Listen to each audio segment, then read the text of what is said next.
Seigneur. Amen. Alors, quand vous allez rentrer chez vous, n'oubliez jamais tout ce que vous avez vu et tout ce que vous avez entendu. Tout ce que j'avais à vous dire. Le flamard va prendre aussi la parole pour dire ce qu'il a reçu. J'étais un petit peu long, je m'en excuse, Seigneur. Et encore, j'aurais tellement de choses à vous dire. Hein? De quoi? Alors, le Big Boss. Deux Big Boss. Le Big Boss. Mais que Dieu vous bénisse. Allez. Et lui, c'est quoi? Bon, en réalité, je crois que avec toutes les expériences qu'ils ont été dites, tout ce qui a été le stylo, oui, c'est vrai. Un Jojo m'a dit heureusement qu'il y a le stylo sur la table, hein, parce qu'il a servi à tout le monde. Tout le monde l'a remarqué. On va le poser. Mais c'est vrai que je crois que tout ce qu'on a écouté dans cette soirée-là, c'est quelque chose de merveilleux. Et je dois m'excuser aussi auprès de certains frères. Vous savez, on a été quelquefois, c'est vrai, un petit peu sévère dans nos paroles, mais en réalité, c'était convenu dans ce sens-là pour que tout se passe bien. Hein. Mais vous devez nous excuser si quelquefois on a pu, des fois, dans quelques mots, vous blesser. Hein. Mais c'était en réalité pour que le voyage se passe bien. Et c'est vrai que quelquefois, l'homme, il est un petit peu, je ne sais pas comment dire, un petit peu imprudent, maladroit dans ses mots. Mais vous le savez, on est des frères ensemble, on est des serviteurs de Dieu, des chrétiens ensemble, dans le fond de notre cœur. On ne pense pas quelquefois le quart de ce qu'on dit. Alors, on en a parlé avec Jojo déjà. On ne pense pas des fois le quart de ce qu'on dit. Vous savez, moi, quand on a parlé de ce voyage avec Rudy, il est vrai qu'on a parlé de tout ce qu'il pouvait y avoir dans ce pays-là. On avait peur des bombes, on avait peur de l'avion, on avait peur de tout. Mais en réalité, ce n'était pas moi mon problème majeur. Hein, je me fiais sur Rudy parce qu'en réalité, c'est lui qui s'est occupé de presque toutes les paperasses. Hein, c'est lui le big boss. Hein. C'est lui qui s'est occupé un peu de tout des paperasses. Mais il me téléphonait souvent, j'y téléphonais souvent. Et on parlait justement des attentats, on parlait de ces choses-là. Puis on avait une petite inquiétude, mais en réalité, c'était pas ça qui m'inquiétait, moi. Hein. Ce qui m'inquiétait, c'était le bon déroulement du voyage ici, là, quand on serait sur place. Parce que j'écoutais dire, quelquefois, tu sais, conduire 50 hommes ou 52 hommes, et ben c'est pas facile. Parce qu'il y en a qui n'écoutent pas, il y en a qui vont à droite et qui vont à gauche. Alors je pensais dans moi-même, mais je dis Seigneur, qu'ici il y a du désordre, il n'y aura pas de bénédiction. Et je dois vous le dire, je vais vous charade un petit peu ce soir. Hein. Vous êtes des hommes extraordinaires. Parce que si le voyage il a eu de la réussite, si moi j'ai été béni, si vous avez été béni, c'est justement à cause que vous avez écouté et à cause que vous avez fait ce qu'il fallait faire. Vous aviez un désir. Peut-être qu'au départ, là, on a écouté, hein, certains n'avaient pas le même désir, ils n'étaient pas venus pour la même chose ici. Hein, ils étaient venus pour des buts différents. Mais en réalité, quand nous sommes arrivés ici, là, au bout des premières réunions, les buts différents sont venus le même but. Recevoir de la part du Seigneur. Et quand que l'unité a été faite, là, quand la Bible dit il est bon pour des frères de demeurer ensemble, parce que c'est là que Dieu envoie sa bénédiction. C'est dans un même accord, dans un même esprit qu'on reçoit. Et là, on a été accordés ensemble. On a été unis par le même esprit. Et quand on a été dans des lieux différents, certains ont reçu davantage dans certains lieux. Moi, je dois vous le dire, aussitôt que je suis arrivé, que j'ai commencé dans les premiers lieux, là, j'ai dit Seigneur, si je veux ressortir de ta part, et j'en ai parlé à mes frères, il ne faut pas penser à toutes les constructions qu'il y a. Il ne faut pas penser à toutes les ruines. Il ne faut pas penser à toutes ces églises. Parce qu'à ce moment-là, on ne reçoit rien. Il faut penser, Seigneur, que tu étais là. Que tu as parlé à cet endroit. Que tu as fait ce miracle à cet endroit. Et au moment que moi j'ai pensé à ça là, vous avez pensé aussi vous. Et c'est à ce moment-là qu'on a été bénis. Et c'est ce qui a fait toute la réussite du voyage. Et je crois que c'était une réussite pas à 80%, c'était une réussite à 100%. J'ai reçu beaucoup de la part du Seigneur. Comme vous. Hein, on l'a écouté pour chacun, tout le monde a reçu de la part du Seigneur. Si on a tous reçu de la part du Seigneur, c'est qu'on était tous ensemble. Amen. Tous ensemble. Et frères et sœurs, frères, hein, il n'y a pas de sœurs. Tu le dis aussi. Oui, ça fait deux fois, je dis frères et sœurs. Hein, c'est l'habitude. Frère, il faut qu'en réalité, vous savez, là, il y a eu une harmonie parfaite, Et c'est ce qui a fait qu'il y a eu la bénédiction. Hein. Je voudrais remercier mes deux petits frères là, parce qu'avec la guitare et les cantiques, on a eu un programme merveilleux. Et je crois que, j'en ai parlé à Rudy, si au préalable il y aura d'autres voyages qui s'organiseront, on fera en sorte qu'il y a des musiciens avec nous. Parce qu'en travers les cantiques, on a reçu beaucoup. On a reçu beaucoup en travers les cantiques. On a été bénis beaucoup en travers les cantiques. Mais si vous avez pu remarquer, on avait dit que c'était nous aussi qui apportions quelque chose aux autres qui étaient là, aux gadgets qui étaient là, aux hommes qui se trouvaient aux endroits où c'est qu'on passait là. On apportait quelque chose. Et la parole de Dieu a dit que vous soyez des lumières. Et je crois qu'on a été des lumières. On a reçu beaucoup et on a apporté. Mais l'unité qu'on a trouvée ensemble, la bénédiction qu'on a eue ensemble, là, on l'a eue ici parce que c'était quelque chose d'émouvant, on s'est rappelé où que le Seigneur Jésus l'a passé, tout ce qui s'est passé. Mais il ne faut pas qu'on oublie, frères et sœurs, le secret de la bénédiction, c'est l'unité. Mais pas l'unité simplement ici. Alors, ça serait ridicule qu'on soit béni parce qu'on est sur la terre sainte. Hein, on est en Israël, on est béni, on est en accord ensemble, on reçoit pleinement parce que il y a des frères qui ont dit, j'ai jamais reçu comme j'ai reçu ici. C'est vrai que j'ai reçu beaucoup. Et vous avez reçu beaucoup. Mais si on veut continuer à recevoir, si on veut continuer à être béni, il faut l'unité, frère. L'unité dans nos églises. L'unité entre frères. L'unité entre chrétiens. Toujours cette même unité-là. Toujours ce même amour. Toujours ce qui nous unit, qui nous soude ensemble. Et ça, la bénédiction qu'on a eue ici, là, ben, vous allez l'emmener à Rennes, vous allez l'emmener à Lorient, vous allez l'emmener à Brest, hein? Et je vais l'emmener à Nantes aussi, avec le frère Patsy et les frères Juno, et puis le frère Amucho, tous les frères de Nantes là.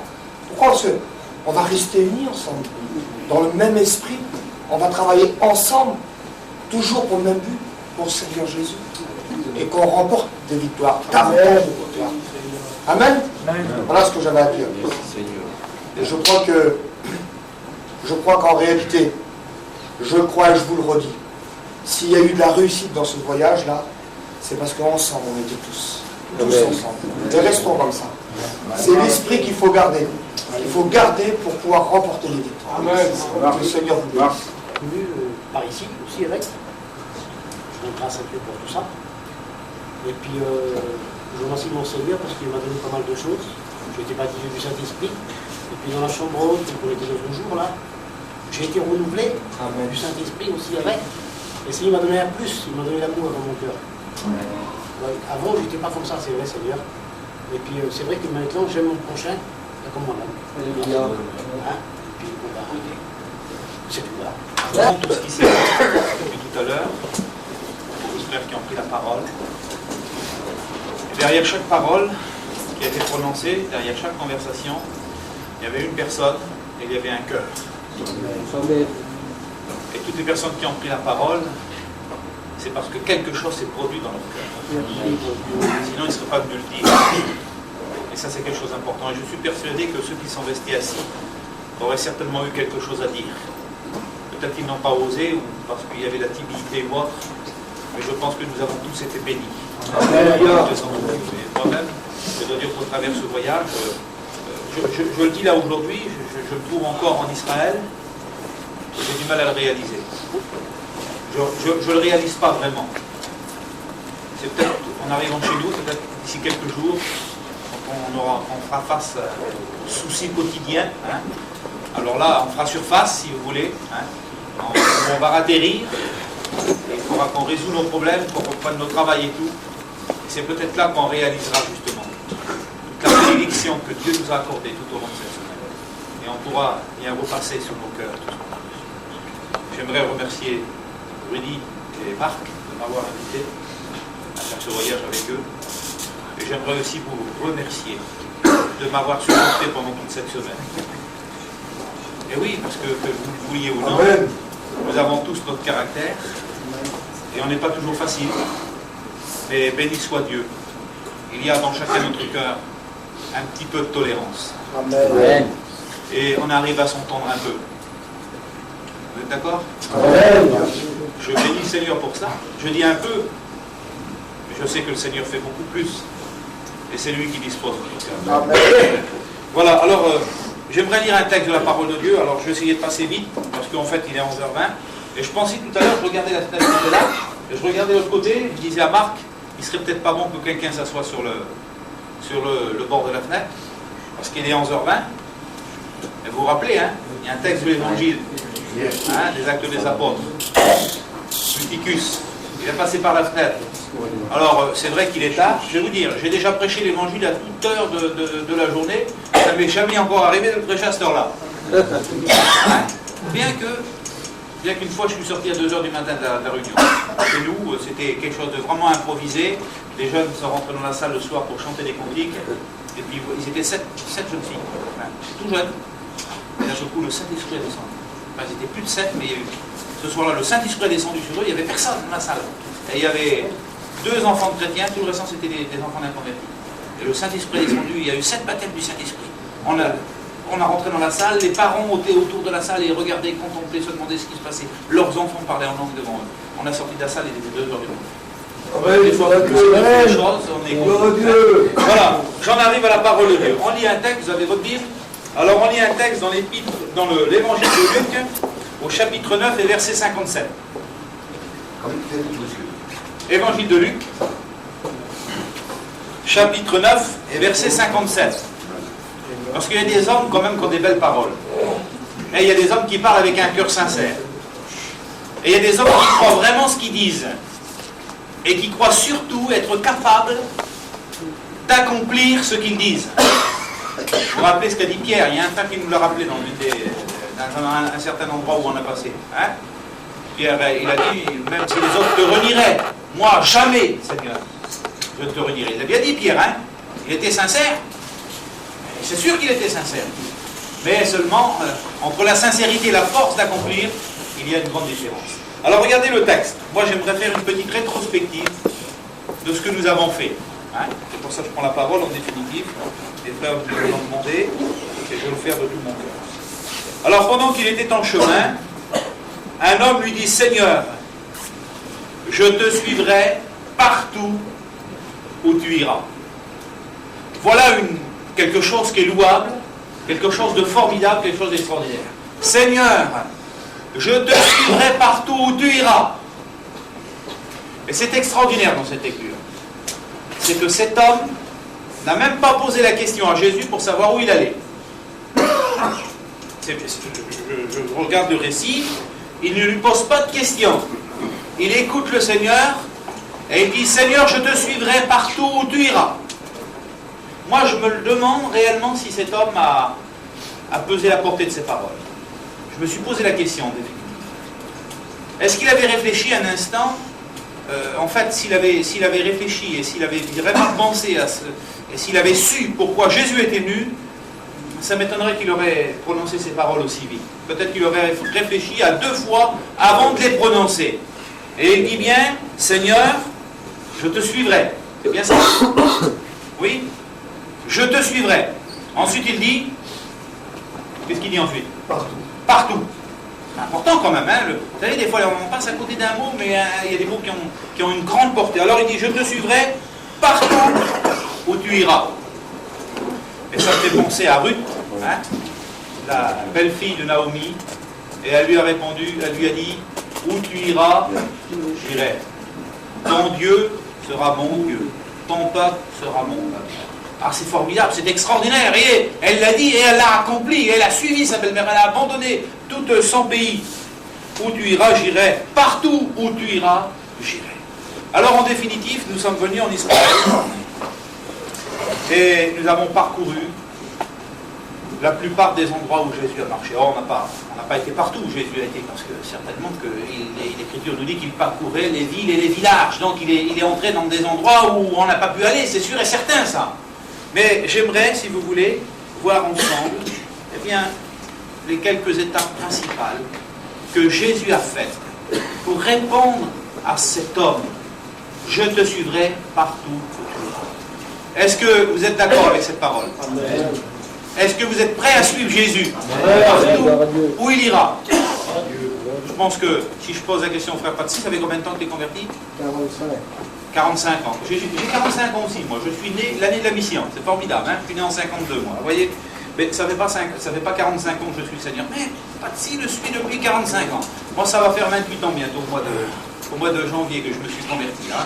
Béni soit Dieu pour les expériences qu'on a faites avec le Seigneur. Et il y a des hauts, il y a des bas. Et moi aussi, je dis, Seigneur, je te suivrai partout où tu iras. Alors, on voit quelques endroits où Jésus a été. Amen. Vous êtes d'accord?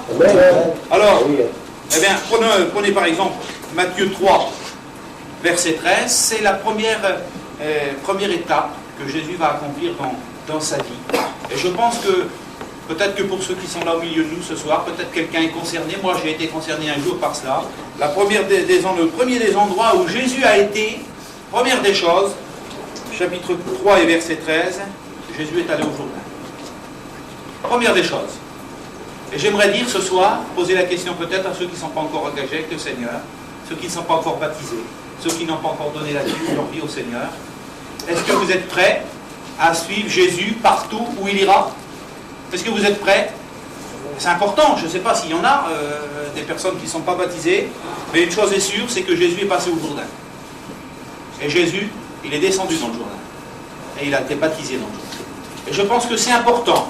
Quand on dit au Seigneur, je te suivrai partout où tu iras, eh bien la première des choses, il faut passer déjà par le baptême. On ne peut pas faire autrement. C'est la première des choses. Jésus nous a montré l'exemple, et je pense qu'on a eu l'occasion d'arrêter au bord du Jourdain.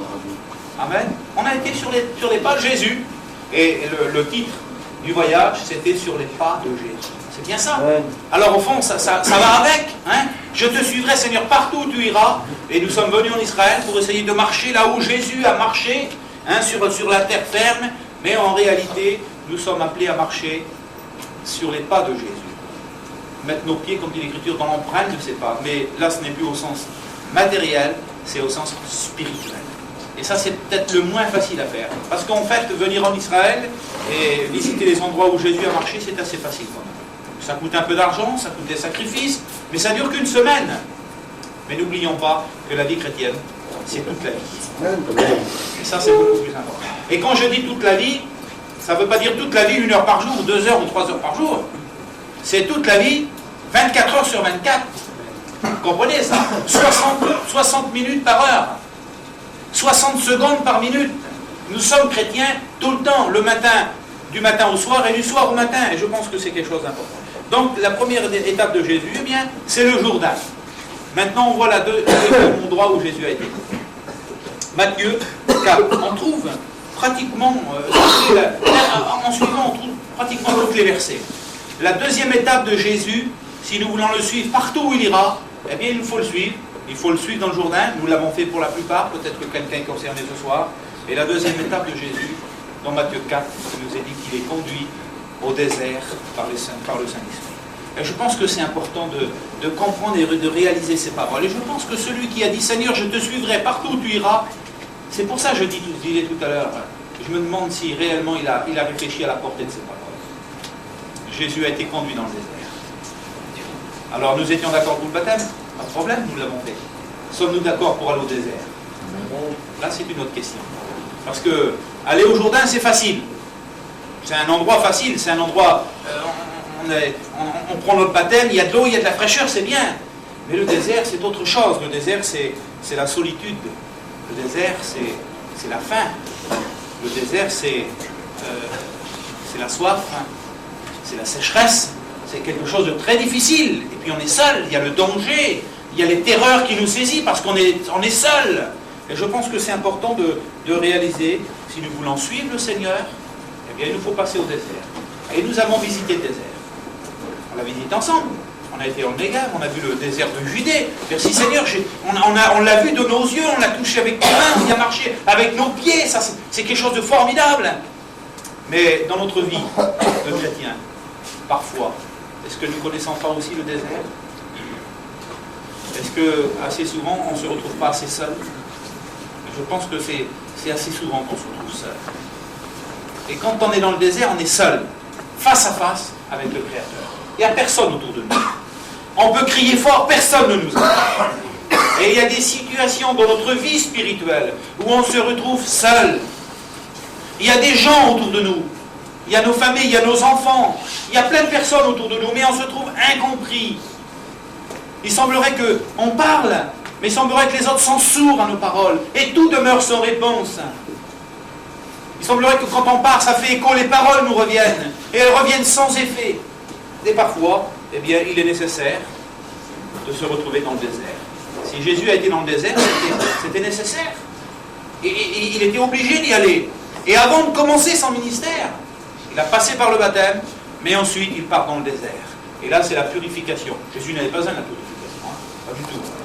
Mais pour nous, nous en avons besoin. On a besoin de faire le vide intérieur. Et quand on regarde dans la parole de Dieu, les grands hommes de Dieu, pour la plupart, ont passé aussi par le désert, afin de faire le vide intérieur, de se placer devant Dieu, et de pouvoir retirer de notre cœur tout ce qui ne va pas, tout ce qui est mauvais, tout ce qui n'est pas bon, afin d'être purifié et d'être apte à suivre vraiment le Seigneur. Alors, sommes-nous prêts encore à suivre le Seigneur? Eh bien, il faudra passer par le désert. On y a été physiquement, mais maintenant à nous aussi de le suivre spirituellement. Ça ne sera pas toujours facile. On vivra des moments secs, des moments où la gorge va se nouer, des moments où le cœur va battre. Mais si nous voulons suivre le Seigneur, il faut en payer le prix. Et je pense que c'est important. Troisième étape de Jésus. La troisième étape, on la trouve dans Matthieu 5. Il nous est dit qu'on y a été aussi, pas de problème. Après avoir descendu, revenu du désert, après avoir été tenté par le diable, comme nous dit la parole de Dieu, après l'avoir vaincu et remporté la victoire, il nous est dit qu'il monta sur la montagne. Troisième étape de Jésus. Et nous avons aussi été sur la montagne des béatitudes, là où Jésus est monté après avoir revenu du désert. Il a monté sur la montagne. Et si le désert nous parle de la solitude, si le Jourdain nous parle de l'obéissance, de l'acte d'obéissance, la montagne nous parle de la communion avec notre Dieu. Et je pense que c'est quelque chose de très important. Je te suivrai, Seigneur, partout où tu iras. Eh bien, vous le suivez dans le baptême, au Jourdain. Et il faut le suivre dans le désert. Si lui nous y conduit, c'est selon sa volonté, c'est nécessaire. Et puis ensuite, Jésus l'a monté sur la montagne. Nous avons visité le mont des Béatitudes. Béni soit Dieu. J'étais étonné, surpris de voir l'endroit où Jésus a monté. Moi, je vous avoue sincèrement, quand je suis monté sur le mont des Béatitudes, je pensais avoir un mont tout vert avec une pelouse. Dans mon esprit, je voyais comme ça. Hein. On habite aux petites montagnes de chez nous, aux grandes montagnes, quand on va en Savoie ou ailleurs.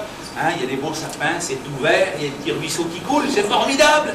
Hein, je ne sais pas si vous avez vu le film de Bénur, mais il y a un moment où on voit, hein, comme ça, avec les ruisseaux qui coulent, tout vert, les gens qui sont assis sur la montagne, et je pensais un petit peu ça dans mon esprit. Et quand je suis arrivé, j'ai vu un endroit aride, un endroit sec, un endroit rocailleux. Je me suis dit, mais en moi-même, j'ai été surpris de voir l'endroit. Et puis, j'ai vu le lac en bas, j'ai essayé de faire le vide intérieur, de regarder, de voir devant mes yeux. Et je me suis dit, mais Seigneur, tu as été partout, même sur les montagnes arides. Et parfois, c'est pas facile d'entrer dans la communion de Dieu. Il faut lutter, il faut peiner, c'est dur quelquefois. Mais quel bonheur, quelle chose merveilleuse, lorsque le plafond est percé, lorsque le ciel s'ouvre devant nous. Et c'est vrai que parfois, le plafond nous semble dérincé, c'est difficile. Il semblerait que quelquefois, on prie, c'est dur, c'est lourd, on n'arrive pas. Il semblerait que nos prières ne passent pas le plafond.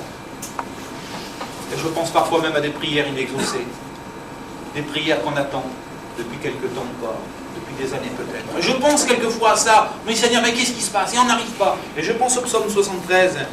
C'est l'homme de Dieu qui va prononcer ces paroles, le chef des musiciens de David.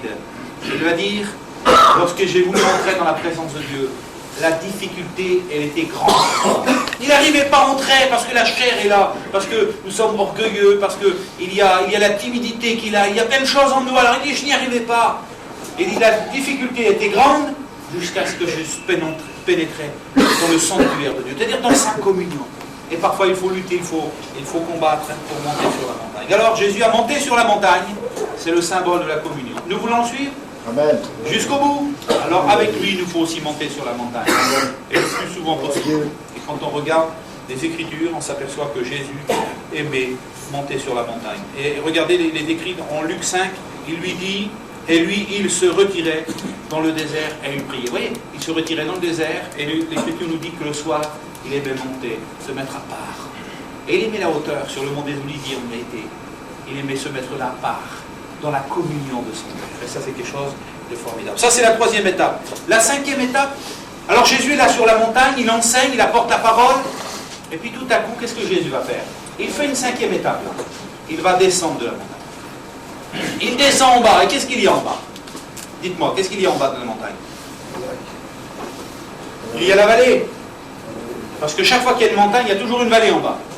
Alors Jésus sur la montagne, et il va descendre dans la vallée. Et dans la parole de Dieu, qu'est-ce que la vallée nous symbolise? Elle nous symbolise l'épreuve. Elle symbolise la peine. Elle symbolise les souffrances intérieures. Elle symbolise les moments difficiles au travers lesquels nous passons quelquefois. Et ce qui est extraordinaire, c'est que Jésus était sur la montagne, et l'Écriture nous dit au chapitre 8 de Matthieu que Jésus est descendu de la montagne. Et nous avons monté aussi sur la montagne. Et qu'est-ce que nous avons fait ensuite? Qu'est-ce que nous avons fait? Nous avons aussi descendu dans la vallée. Et pourquoi Jésus est descendu dans la vallée? Pourquoi? Il n'avait pas besoin de descendre, lui. Il n'avait besoin de rien. C'est nous qui avions besoin de lui. Il est descendu dans la vallée parce qu'en bas, il y avait un homme qui était affligé. Il y avait un homme qui souffrait. Il y avait un homme qui était dans l'épreuve depuis des années. Il est descendu dans la vallée parce qu'en bas, il y avait un lépreux qui souffrait, qui était privé de sa famille, qui ne pouvait plus peut-être embrasser ses enfants, qui ne pouvait plus s'approcher de sa femme, qui ne pouvait plus s'approcher de sa famille. Il était dans le malheur. Et Jésus est descendu dans la vallée. Et ça, c'est quelque chose de formidable. Je te suivrai, Seigneur, partout où tu iras. Eh bien, il faut le suivre au Jourdain. Il faut le suivre dans le désert. Il faut le suivre sur la montagne. Mais il faut aussi savoir descendre dans la vallée afin d'apporter un peu de consolation à ceux qui en ont besoin. Je pense que c'est important. Et nous-mêmes, lorsque nous serons dans la vallée, peut-être qu'on serait bien content aussi que quelqu'un descende et qu'il vienne vers nous pour nous apporter un peu de consolation, un peu d'espérance. Et je crois que c'est quelque chose d'important. Alors nous avons descendu dans la vallée, on avait visité la vallée du Cédron, la vallée de la Géhenne. Il y a des vallées importantes en Israël. On a vu la vallée de Megiddo, là où il y aura la grande bataille d'Armageddon, là où il y a eu tant de batailles. Et c'est vrai que c'est difficile. La vallée, eh bien, nous rappelle les difficultés, les problèmes. Mais dans cette vallée, sachez bien une chose, mes frères, c'est que lorsque nous y serons, dans cette vallée de l'épreuve, eh bien, comme nous dit l'Écriture, ceux qui croient en lui, il la transforme en une vallée de sources d'eau. Je pense que ça, c'est quelque chose de très important. Et le psaume 23 ne dit-il pas, lorsque je passe dans la vallée de l'ombre de la mort, je ne crains aucun mal, car tu es avec moi, Seigneur. Amen. Que Dieu soit béni. Eh bien, dans cette vallée, Jésus est avec toi, mon frère. Il marche à nos côtés. Il est descendu de la montagne. Et je crois que c'est important de le rappeler ce soir. Voilà ce que Jésus a fait. Une cinquième étape maintenant de Jésus, parce que quand on veut suivre Jésus, il faut aller jusqu'au bout ou ne pas s'engager avec lui. Je pense que c'est comme ça qu'il faut voir les choses. Ça ne sert à rien de commencer un chemin et d'arrêter en route. Il faut aller jusqu'au bout. Je te suivrai, Seigneur, partout où tu iras. Sommes-nous d'accord d'aller plus loin avec le Seigneur? Eh bien, Jésus a été plus loin. Lorsqu'il était dans la vallée, aussitôt au chapitre 8 de l'évangile de Luc, de Matthieu, et au verset 5, il nous est dit, là, dans ce passage, je vais lire le verset parce que je pense qu'il est quand même important. Alors, il est là, il descend de la montagne, il est dans la vallée, il guérit le lépreux, il apporte la consolation à cet homme, il rétablit cet homme dans une parfaite santé, et au verset 5, il nous est dit, aussitôt, Jésus entrait dans Capernaum. Et ça, c'est important. Ça, c'est la quatrième étape que Jésus va accomplir. Il va ensuite entrer dans Capernaum, et aussitôt qu'il est rentré, il nous est dit qu'un centenier l'aborda. Alors, ce que nous découvrons au travers de ces choses, c'est que Jésus a monté sur la montagne, il est descendu dans la vallée, mais ensuite il est rentré dans Capernaum. Et qu'est-ce que nous symbolise la ville de Capernaum pour le Seigneur? Nous pouvons facilement dire que c'est la ville du service. Et nous avons aussi été à Capernaum. Alors on a essayé de visiter un petit peu, de voir un petit peu le lieu. Hein. On n'a pas retrouvé grand-chose, mais on a retrouvé certains vestiges qui étaient là, peut-être de l'époque de Jésus. Mais on a vu l'endroit où Jésus a accompli la plus grande partie de ses miracles. Et c'est là où le service de Jésus a été un service complet. Et je crois que c'est quelque chose d'important. Et si réellement nous voulons suivre Jésus partout où il ira, comme cet homme l'a dit, et nous aussi nous l'avons dit. On a même dit le jour qu'on a été baptisé, Seigneur, je te suivrai dans les bancs, comme dans les mauvais jours. On l'a bien dit. Oui ou non? On l'a dit. Eh bien, si nous voulons aller jusqu'au bout, il nous faut aussi le suivre à Capernaum. Et là, c'est la vie du service. Et mes frères, j'aimerais vous rappeler, quelqu'un l'a dit tout à l'heure, n'attendez pas d'être prédicateur pour servir le Seigneur. Chaque chrétien est un serviteur de Dieu. Avec une tâche différente peut-être. Moi, je sais que depuis le jour où je me suis converti, j'ai toujours travaillé pour le Seigneur. Le peu que j'ai pu faire, je me suis mis au service du Seigneur. Dès que je me suis converti, je commençais à ranger les chaises, je faisais tout pour tout ce que j'ai pu faire, je l'ai fait. Et d'ailleurs, c'est ce que la Bible dit. Tout ce que ta main trouve à faire, fais-le. Dans les bonnes choses pour le Seigneur. Et je pense que c'est important. Alors en fait, si nous voulons suivre le Seigneur, partout où il ira, il faut déjà commencer à le servir. Il faut aussi passer par Capernaum. Il faut servir le Seigneur. Je pense que c'est quelque chose d'important. Et je crois que ceux qui veulent vraiment suivre le Seigneur, ceux qui veulent aller jusqu'au bout avec lui, ils sont obligatoires de passer par la vie du service qui s'appelle Capernaum. Et ce n'est pas toujours facile de servir le Seigneur. Parce que servir le Seigneur, il faut renoncer. Et c'est quelque chose de c'est parfois difficile, mais on en tire de riches et de grandes bénédictions. Alors nous trouvons ça en Matthieu 8 et verset 5. Et je crois que c'est quelque chose d'important. Et ensuite, Jésus quitte Capernaum, parce qu'il n'a pas resté qu'à Capernaum. Il a visité toute la Galilée, il a visité la Judée, il a même été à l'étranger autour, à Gadara, il a visité les pays environnants pour annoncer sa parole. Et je crois qu'il faut rappeler ces choses. Et puis, de Capernaum, Jésus est allé à Nazareth. C'est là aussi une autre ville à laquelle Jésus est allé. C'est-à-dire que Jésus a été élevé à Jérusalem, puisque ses parents habitaient Nazareth, pardon. Jésus aussi est allé à Nazareth en tant qu'enfant. Mais le service, dès qu'il a été baptisé, il a été au désert. Et aussitôt le désert, il est monté sur la montagne, il a commencé son ministère, et ensuite, le récit nous dit de l'évangile de Matthieu, il a commencé son ministère à Capernaum. Il a commencé son service à Capernaum. Et puis nous trouvons dans l'évangile de Luc au chapitre 4 que Jésus retourne à Nazareth. Parce que Nazareth, c'est quoi Nazareth pour Jésus? Ben, c'est sa ville. C'est pas sa ville natale, mais c'est la ville de son enfance. C'est là où il a été élevé. C'est là où il y avait, je m'excuse de dire ces mots, mais j'essaie de m'imaginer Jésus étant enfant. Imaginez-vous un petit peu, Jésus est un enfant. Hein, il a 2, 3 ans, 4 ans, 5 ans, 6 ans, 8 ans. Avant qu'il arrive à 12 ans et qu'il aille au temple, quand ses parents l'ont oublié. Il y avait certainement des familles autour d'eux. Ils n'étaient pas seuls à habiter dans le quartier. Il y avait d'autres familles autour. Il y avait des amis, il y avait de la famille peut-être. Et il y avait aussi des enfants. Et vous croyez que les enfants des voisins venaient certainement pas vers Jésus lorsqu'il était enfant? Et essayez de vous imaginer un petit peu la scène. J'essaie de me représenter tout cela, moi. Dans mon esprit, j'essaie de penser. Et j'essaie de m'imaginer les conversations que Jésus, étant enfant, devait tenir avec les autres enfants. Essayez de comprendre ces choses. Je m'imagine tout cela. Et Jésus avait des sentiments pour Nazareth. C'était sa ville, là où il a été élevé jusqu'à son adolescence. Et Jésus a à cœur d'y retourner et d'y annoncer l'évangile. Comprenez bien, c'est normal. Et nous avons tous à cœur de retourner, d'aller dans nos familles, leur faire connaître le Seigneur. Et j'ai écouté des frères tout à l'heure qui disaient, mais vous allez prier pour ma famille. Et c'est légitime. Vous ne voulez pas que vos enfants se convertissent, pour vous qui avez des enfants qui ne sont pas convertis. Vous ne voulez pas que vos frères, vos sœurs se convertissent. Écoutez Rudy qui disait que son père n'est pas converti. Il a le cœur, dans son cœur, il est gros comme ça le cœur pour son père, c'est normal. Pour ceux de nos familles qui ne sont pas convertis. Et Jésus, le cœur de Jésus était gonflé par l'amour qu'il avait pour sa famille qui était là à Nazareth, pour tous ses amis d'enfance, pour tous les gens qui étaient là autour. Et là, il retourne à Nazareth. Et puis il va y annoncer l'évangile, au chapitre 4, il va entrer dans la synagogue, il va dérouler le livre d'Ésaïe, et il va commencer à prêcher. Aujourd'hui, cette parole de l'Écriture, elle est accomplie. Et vous connaissez le récit. Le Seigneur m'a oint pour annoncer une bonne nouvelle aux pauvres, pour envoyer libres les opprimés, pour redonner la vue aux aveugles. Enfin, vous connaissez le récit comme moi. Et qu'est-ce qui va se produire?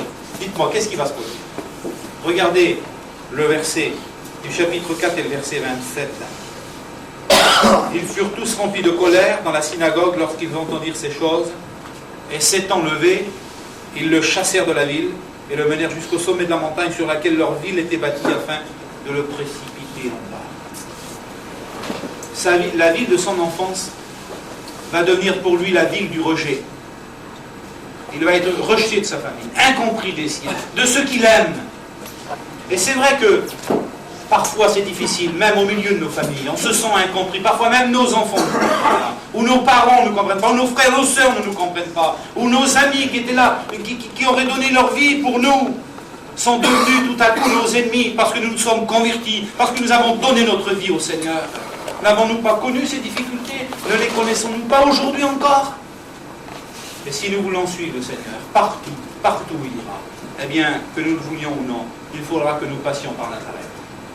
La ville du rejet, la ville de l'incompréhension, et on se sent parfois incompris. Lorsqu'on témoigne, lorsqu'on parle, lorsqu'on veut obéir au Seigneur. Parfois on est confronté à des situations familiales, il faut être honnête, où notre foi est mise à l'épreuve, où notre obéissance est mise à l'épreuve. Et il faut choisir entre plaire à nos familles et accomplir la volonté de Dieu. Alors là, à l'intérieur, il y a un combat. C'est là que dans le ventre, ça commence à se nouer et on commence à mal dormir parce qu'on est confronté au problème et il faut décider. Seigneur, je te suivrai partout où tu iras. C'est pas facile. Et des fois, il faut choisir. Et Jésus a choisi. Il a choisi de servir son Père. Quelles qu'en soient les circonstances, il a choisi de servir son Père céleste. Et je crois que si nous voulons servir le Seigneur, eh bien, il nous faut obligatoirement passer par Nazareth, la ville du rejet. J'ai connu cela. Merci Seigneur, depuis 28 ans bientôt, il y a eu beaucoup de changements. Michel a dit tout à l'heure, dans son témoignage, ça fait plus de 30 ans qu'il écoute l'Évangile. En 66, il était au Chou. Et je me rappelle à l'époque les difficultés qu'il fallait affronter en tant que chrétien dans toute la famille. Et aujourd'hui, il y a eu un changement, merci Seigneur. Et à Nazareth aussi, il y a eu un changement, puisque la mère de Jésus et ses frères se sont convertis. Imaginez-vous, ils n'étaient pas convertis, il ne faut pas croire, hein, les frères de Jésus. Et ils se sont convertis ensuite. Et ça a été quelque chose de formidable. Alors, Nazareth, c'est la ville du rejet. Et si nous voulons suivre le Seigneur partout, il faudra aussi passer par Nazareth. Et on ne passe pas à côté de tout. L'Écriture le dit, tous ceux qui veulent vivre pieusement en Jésus-Christ seront persécutés. Et parfois on est persécuté même par les nôtres. Et c'est pas facile quelquefois.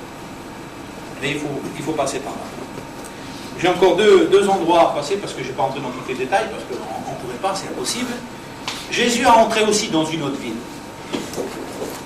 Il a entré dans Jéricho. Nous sommes allés à Nazareth. Nous avons visité Nazareth. On a passé dans Nazareth. On a regardé les endroits où Jésus était.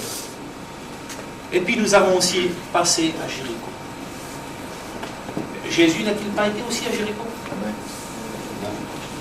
Et si nous voulons suivre le Seigneur, et obligatoirement, il nous faudra aussi passer par Jéricho. Et c'est quoi Jéricho? Qu'est-ce que nous symbolise pour Jésus la ville de Jéricho en définitive? Elle nous symbolise quoi? Oui, mais la ville de Jéricho, Jésus est entré, il est entré dans Jéricho. Et qu'est-ce qu'il a fait aussitôt? Il en est ressorti. Jésus n'est pas resté à Jéricho. Il n'a fait que passer. Et je crois qu'il faut que nous réalisions que nous sommes de passage sur cette terre. Et que nous ne pouvons pas élire domicile sur cette terre. C'est vrai que nous avons tous des points d'attache. La plupart, moi j'ai un petit bout de terrain avec un petit quelque chose dessus pour arriver à nous abriter.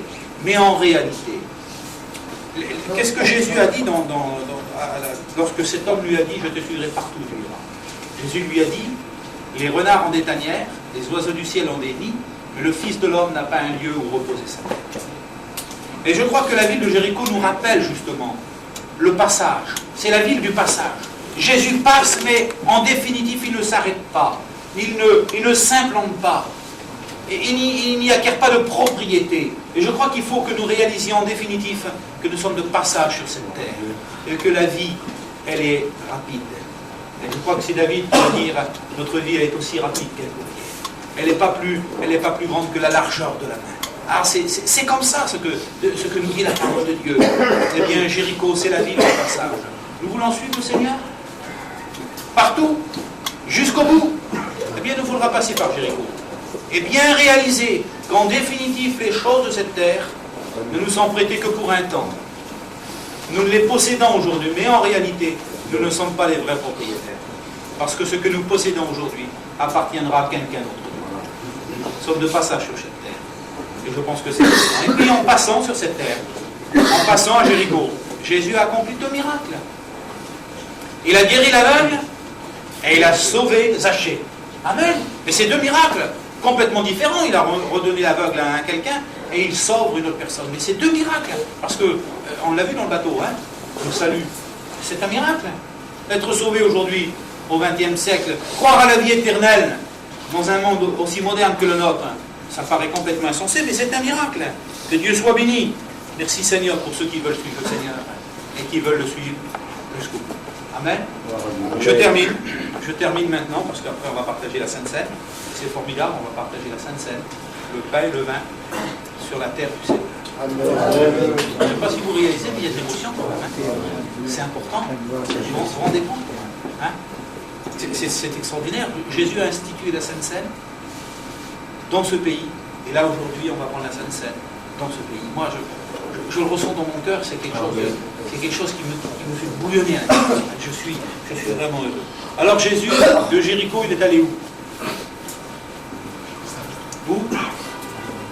À Jérusalem. C'est bien ça? Amen. Est-ce que nous sommes prêts à le suivre jusqu'à Jérusalem? Vous êtes sûr? Vous êtes prêts à le suivre jusqu'à Jérusalem? Vous avez bien réfléchi. Vous avez bien calculé. Le prix à payer. On a passé à Jérusalem, hein, on a visité Jérusalem. Je te suivrai, Seigneur, partout où tu iras. Ah oui. C'est bien là le jour du baptême, c'est formidable, c'est la joie. On mange des gâteaux pour la plupart. Hein, on se réjouit, merci Seigneur. Après, il y a le désert, c'est déjà beaucoup plus difficile, parce que là, on se retrouve seul avec nos problèmes, et puis c'est dur. Et puis après, il y a la montagne, c'est les moments de communion, c'est les moments de bénédiction, on est bien dans la présence de Dieu, c'est merveilleux, c'est glorieux. Amen. Et puis après, il y a des moments de difficulté, il y a les épreuves aussi, les difficultés de la vie, hein, c'est sûr. Et puis, après, il faut servir le Seigneur, il faut s'engager, il faut travailler pour Dieu, parce que, comme sur la terre, on ne vit pas de rien, il faut travailler pour manger. Eh bien, pour le Seigneur, nous ne sommes pas sauvés pour rien faire, on est sauvés pour travailler pour Dieu. Sauvés pour sauver les autres, pour travailler, pour annoncer l'évangile. Et puis ensuite, eh bien, il faut aller à Nazareth. On a visité Nazareth. Et puis, c'est pas facile. Des fois, on est rejeté, incompris de nos familles. Et puis, on passe par Jéricho. Parce qu'on est de passage sur la terre. On ne peut pas s'implanter, on ne possède rien sur cette terre. C'est ce que nous dit l'Écriture. Mais tout cela, bon, tant bien que mal. Mais là, c'est Jérusalem. Et c'est quoi Jérusalem en définitive? Jérusalem, c'est la ville du sacrifice. Et ça, c'est pas facile à faire. Et je pense que celui qui a prononcé ces paroles, Seigneur, je te suivrai partout où tu iras, il n'avait certainement pas calculé qu'il y aurait eu tant de sacrifices à faire, tant de choses à faire pour le Seigneur. Et parfois, il faut être honnête. Il faut dire la vérité. On parle vite. On prend des engagements un peu vite. Et d'ailleurs, l'Écriture, il est dit que c'est un piège pour l'homme que de prendre un engagement à la légère. Et que de ne réfléchir qu'après avoir fait un vœu. Ah oui. Parfois, on parle un peu vite, et on sait ce que c'est, le voyageur. Quand on a donné une parole, on n'aime pas trop la reprendre, notre parole. Hein? On n'aime pas la reprendre. Et parfois, on a parlé un peu vite. Et ça provoque des bouleversements. Ça provoque des fois même des difficultés dans les foyers. Ah oui, pourquoi? Parce que l'homme s'est engagé. Il a prononcé des paroles, il a dit oui. Il s'est engagé. Et puis après, il y a des problèmes familiales qui sont en arrière. Hein?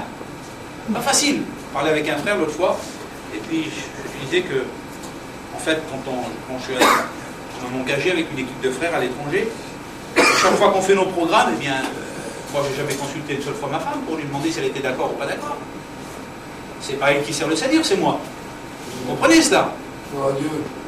Mais quand il faut partir à 1500 km ou 2000 km avec les campings, il faut être honnête qu'on ne part pas seul à ce moment-là.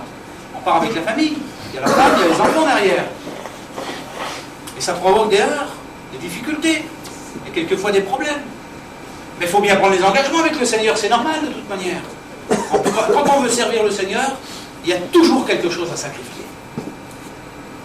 Et il faut souvent passer par Jérusalem. Et Jérusalem, c'est la ville du sacrifice. Et Jésus, quand il était à Jéricho, eh bien, il est monté vers Jérusalem. Il a monté. Et pourtant, il savait où c'est qu'il allait passer. à Jérusalem, on a visité Gethsémane, le jardin de l'angoisse, le jardin où Jésus a eu des grumeaux de sang sur son front. Vous connaissez tout cela, je ne vous apprends rien, puis je vais terminer parce que c'est trop lent, mais je crois qu'en définitif, il faut comprendre que si nous voulons suivre le Seigneur, et on est venu ici sur les pas de Jésus, c'était le titre de ce voyage, et on a été bénis en marchant sur les pas de Jésus, sur cette terre où il a passé. Mais je crois qu'il faut maintenant aussi que nous transmettons toutes ces choses au spirituel maintenant. Et comme a dit un frère tout à l'heure, tout ce que nous avons reçu ici, il ne faut pas qu'on l'oublie, il ne faut pas qu'on l'enterre. Il faut maintenant qu'on le fasse valoir, parce qu'on a été bénis, on a été reçus. Et je pense qu'on va le partager en arrivant chez nous. Hein, on va partager toutes les belles vues, tout ce qu'on a, et ce que le Seigneur a mis dans notre cœur. Cela va produire quelque chose autour de nous. Et au travers nos témoignages, au travers nos paroles, on pourra bénir les autres. Amen. Mais rappelons-nous bien que Jérusalem, on ne pourra jamais faire autrement que d'y passer. Même pour ceux qui ne sont jamais venus en Israël, ou physique, eh bien ils sont obligés de passer par Jérusalem. Et peut-être que ce soir, dans ton cœur, tu as des choses à sacrifier. Sacrifier, ça veut dire renoncer. Ça veut dire abandonner. Il faut faire un choix quelquefois, c'est pas facile. Et Jésus a eu un choix à faire. Il a été jusqu'au bout de son choix.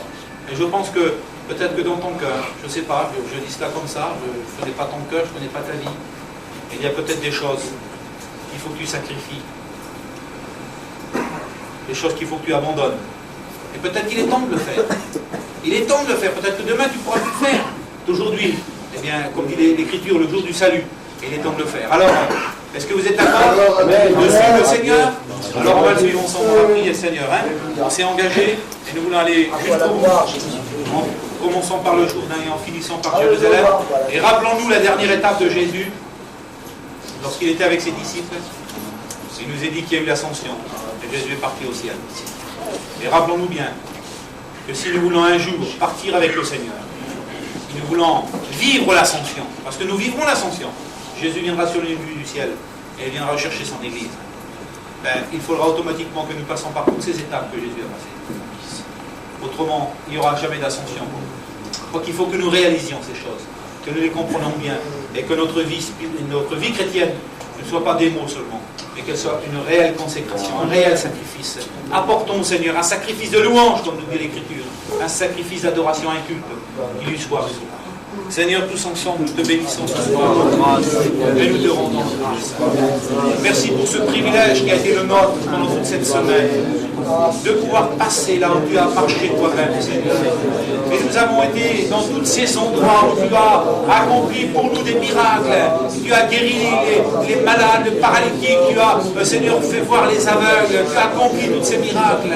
Et Seigneur, nous avons passé dans les endroits où tu as multiplié les pains, là où tu as enseigné ta parole. Nous avons passé aussi dans les endroits là où tu as pleuré pour nous, là où tu as souffert, là où tu as porté nos longueurs, nos péchés, nos souffrances. Seigneur, ce soir, tous ensemble, nous te louons, nous te rendons grâce. Maître bien-aimé Sauveur, nous te louons ce soir pour l'amour que tu as eu envers nous, parce que tu t'es sacrifié pour nous, tu t'es livré pour nous en sacrifice, pour nos péchés, afin de sauver notre âme. Et nous sommes heureux d'être là, sur cette terre aujourd'hui, partageant ce pain et ce vin, Seigneur. Nous rappelons l'amour que tu as eu pour nous. Seigneur, nous te louons parce que tu nous as unis ensemble. Et tu as permis que nous passions cette semaine dans une unité parfaite. Et tu nous as bénis ensemble. Merci pour cette grâce. À toi revient toute la gloire, Seigneur. Amen. Voilà ce que Paul nous rappelle par la parole du Seigneur ce soir. Il a reçu du Seigneur, nous voulons aussi. Quand j'ai reçu du Seigneur, ce que je vous ai enseigné, c'est que le Seigneur Jésus, dans la nuit où il fut livré, prit du pain, et après avoir rendu grâce, le rompit et dit, ceci est mon corps qui est rompu pour vous, faites ceci en mémoire de moi. Il semblerait que l'apôtre Paul avait déjà enseigné, mais il le refait encore, et pour nous c'est encore un enseignement encore à se rappeler. Le frère nous l'a bien rappelé, et nous voulons essayer d'approfondir encore avec la grâce de Dieu toutes ces choses. De même, après avoir soupé, il prit la coupe et dit, cette coupe est la nouvelle alliance en mon sang. Faites ceci en mémoire de moi toutes les fois que vous en boirez. Des fois que vous mangez ce pain et vous buvez cette coupe, vous annoncez la mort du Seigneur jusqu'à ce qu'il vienne. C'est pourquoi celui qui mangera le pain ou boira la coupe du Seigneur indûment sera coupable envers le corps et le sang du Seigneur. Que chacun donc s'éprouve soi-même. Alléluia. J'appellerai Jackie, mon Jean, qui viennent devant la table du Seigneur et vous, le frère Boulet. Merci pour ta grâce, merci pour ta présence, merci pour ta parole, Seigneur. Merci, nous voulons s'efforcer à te suivre, Seigneur, là où tu as marché, Seigneur. Suive les empreintes de tes pas, Seigneur. Mais quand tu nous parles et tu nous dis, Seigneur, regarde tes pas dans la vallée, reconnais ce que tu as fait. Tu vas la dévier, Seigneur, tu n'as pas toujours suivi, Seigneur. Et je te demande humblement pardon. Je veux m'efforcer de tout mon cœur, de toute mon âme, Seigneur. Pas contre mon gré, mais de plein gré à te suivre, Seigneur. Suive l'empreinte de tes pas, suive tes enseignements, suive ta parole, Seigneur. Parce que nous t'aimons, parce que tu te fais connaître à nous. Et ne voulons pas suivre d'autres maîtres, tu es le seul, Seigneur. Tu es le seul berger qui nous conduira, Seigneur, à la bergerie, Seigneur. Oh, merci parce que tu as changé ma vie, parce que tu as changé mon cœur. Ça fait moi une nouvelle créature et que je t'aime et que je t'adore dans cet instant. Merci, Seigneur, parce que nous voulons te suivre, parce que nous voulons te suivre, parce que nous t'aimons et nous voulons suivre personne d'autre que toi, Seigneur. Amen. Alléluia. Amen.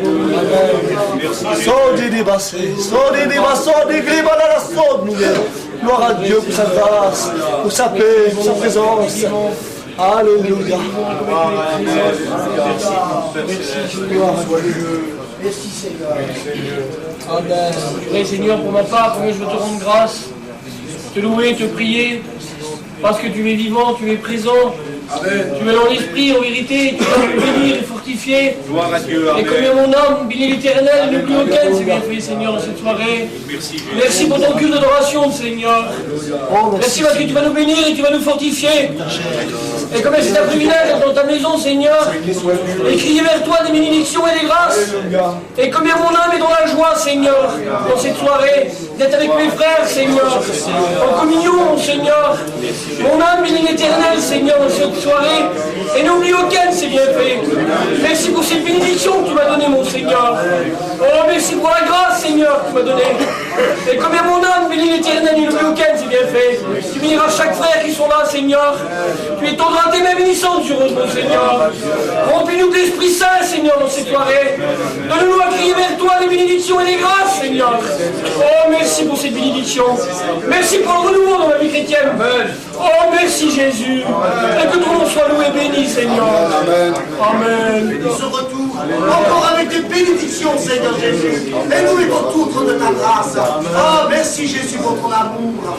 Oh, Merci Jésus. ah, merci Seigneur Jésus. Merci pour ta grâce. Merci mon Sauveur. Merci Seigneur Jésus pour ta croix.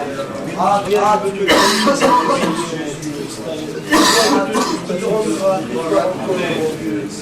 Parce que tu nous as bénis tout au long de cette semaine. Merci Seigneur pour toutes choses, mon Dieu.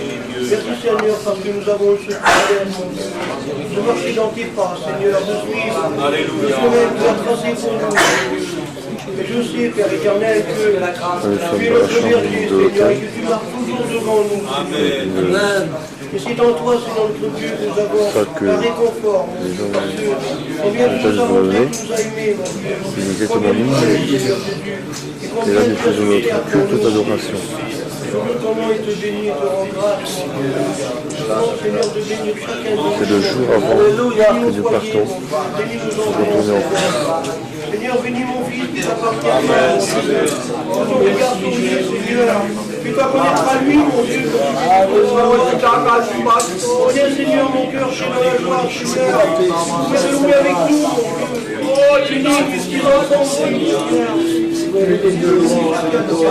Bénis ton corps, bénis ton église, Seigneur. Merci de voir te remercier pour cette semaine, Seigneur, passée.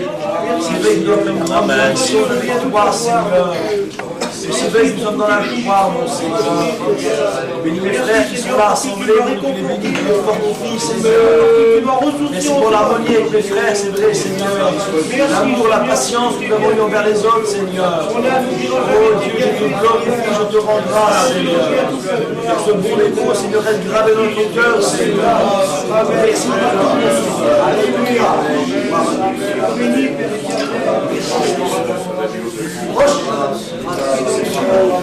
On va bénir ton nom, Seigneur, et te glorifier, Seigneur, en te rendant grâce.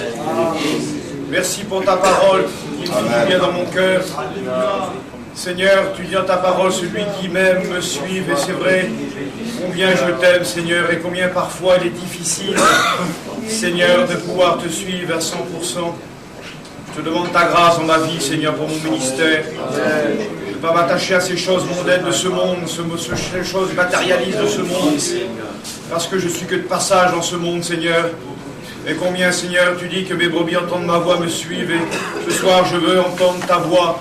Je veux te glorifier parce que toi tu donnes le pouvoir à l'homme de te suivre. Si l'homme est incapable, Seigneur, toi tu mets le pouvoir à celui qui le désire, et je désire te suivre. Je désire ce soir, Seigneur, être relevé dans ma vie, de pouvoir te glorifier, Seigneur, et de pouvoir prendre des décisions nouvelles. Seigneur, un esprit de sacrifice comme Seigneur Élie. Seigneur, risquer ma vie pour toi. Seigneur, si tu le veux, tu le peux nous donner cette force. Je bénis ton nom parce que nous ne sommes pas dans des tribulations. C'est le Seigneur notre Dieu, avoir tes regards d'amour, ton cœur, tes mains, tes pieds, à te ressembler, mon Seigneur. Oh, ce soir, je bénis ton saint nom, bénis ton peuple Israël, étends ta grâce sur mon foyer, sur mes enfants, sur ton Église, sur le conseil de direction, sur notre peuple, sur le monde entier qui souffre, Seigneur, et qui ne te connaît pas. Seigneur, je te loue ce soir, et je veux te suivre partout où tu iras avec ta grâce. Je vais m'efforcer à le faire, Seigneur, et je sais que tu peux m'aider. Nous te demandons dans ta grâce, des mêmes cœurs, des mêmes pensées, d'aller les visiter, de guérir toutes ces personnes qui sont besoin de ta grâce, de les visiter, de les guérir pour la seule gloire de ton nom. Et ensemble, nous te dire merci parce que nous croyons que tu le fais, sans oublier ceux qui passent par le deuil, Seigneur. Leur cœur est déchiré, tu la comprends sur notre vie parce que tu l'as vécu aussi. Conscient Christ était mort, Seigneur. Notre Dieu, nous te demandons de te glorifier, de les bénir abondamment, Seigneur, notre Dieu, parce que tu es notre sauveur. Tu es le seul qui est capable de consoler les cœurs, parce que tu sais bien du fond de la vie de l'homme, parce que tu es notre créateur, notre Dieu. Ensemble, nous voulons te dire merci parce que nous croyons que tu vas exaucer notre prière et t'adresser devant toi dans cette soirée. Ensemble, nous te disons merci, notre Dieu. À toi, revient toute la gloire. Pour les bagages demain matin.